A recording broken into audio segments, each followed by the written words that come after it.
Hello, and welcome to the Dialogue on Dialogue podcast. In 1956, Earl Nightingale recorded The Strangest Secret, launching a new era in self-improvement.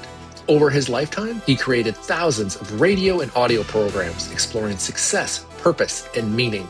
This project is my personal reflection on those ideas, what they meant then, and how they apply now, as I work to put them into practice, and invite you to come along for the ride. Episode 50 Failure. As Earl Nightingale reminds us, people don't need to be educated nearly as much as they need to be reminded. This series is about remembering the truths we probably already know and learning how to live them. This week's episodes are brought to us by Dr. Bill's A Little Less Ugly Home Tonic. Do you ever catch a glimpse of yourself in the mirror and think, maybe just a little bit less? Well, you're not alone. Dr. Bill has spent decades working in a very busy urban emergency room. So believe me, he knows ugly. He has also served as the doctor of record for clinics offering Botox and other high-dollar, anti-ugly pharmaceuticals, helping the ugly rich become a little bit less ugly. But Dr. Bill is a man of the people, and he asked himself a simple question.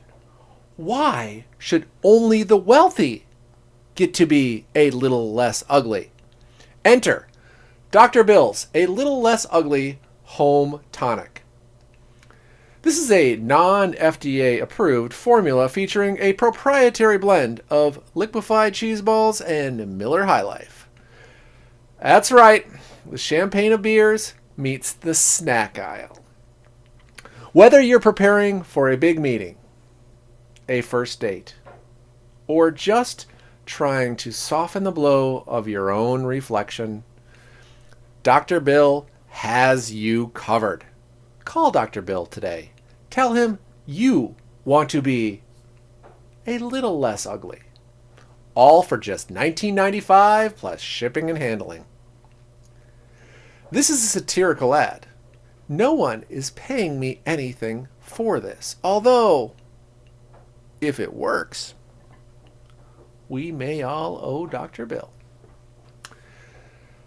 Earl wastes no time in this episode. He opens with a top 10 list of reasons why people fail.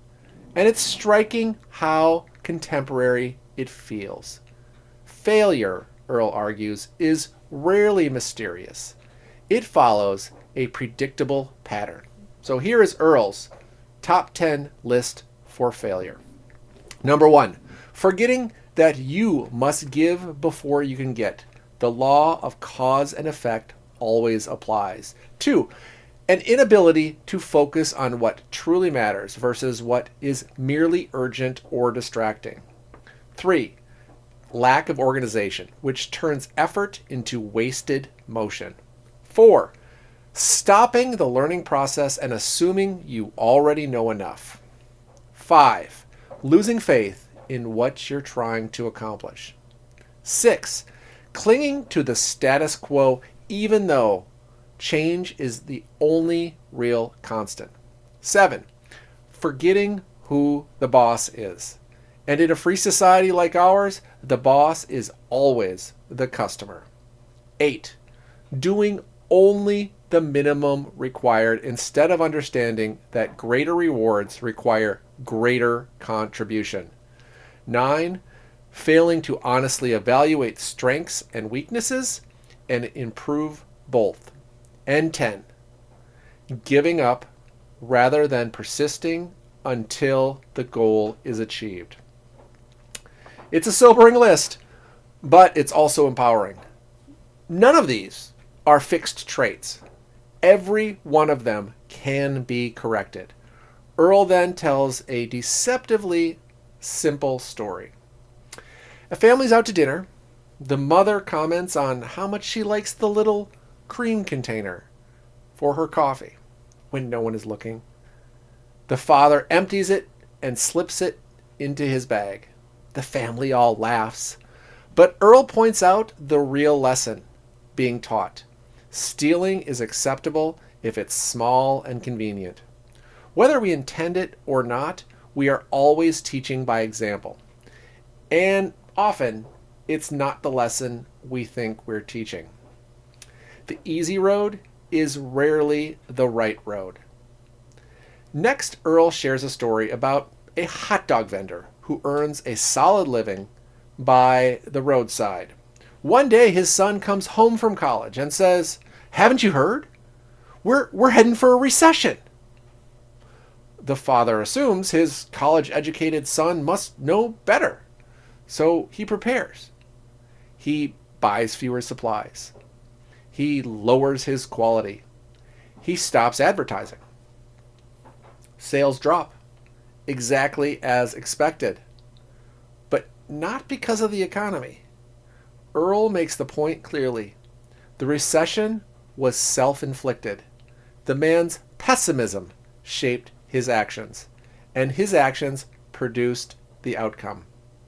Attitudes are contagious, especially our own. Earl urges us to practice what he calls conservative optimism. It's realistic, grounded, but never paralyzed by fear. After breaking down failure, Earl flips the script and offers a second top 10 list. This one focused on success. So here's Earl's top 10 list of success. Number 1, know your objective. 2, gather the facts related to it. 3, organize and prioritize those facts. 4, create a clear, disciplined timeline. 5, maintain faith that effort produces results. 6, take action.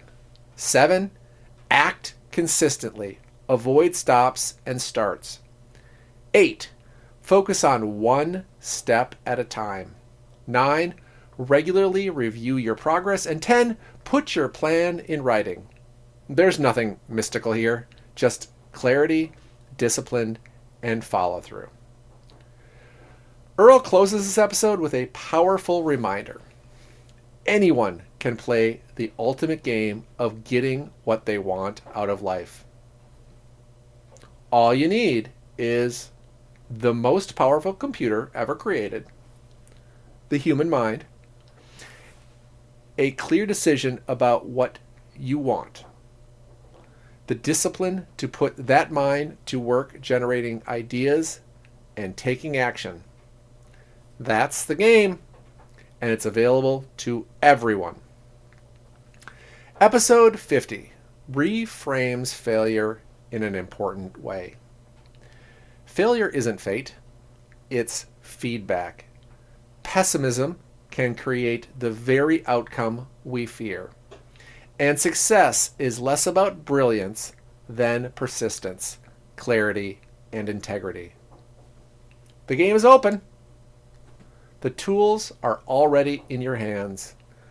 The only remaining question is whether you'll keep playing. Until next time, remember, the answers are older than we are and just as relevant today.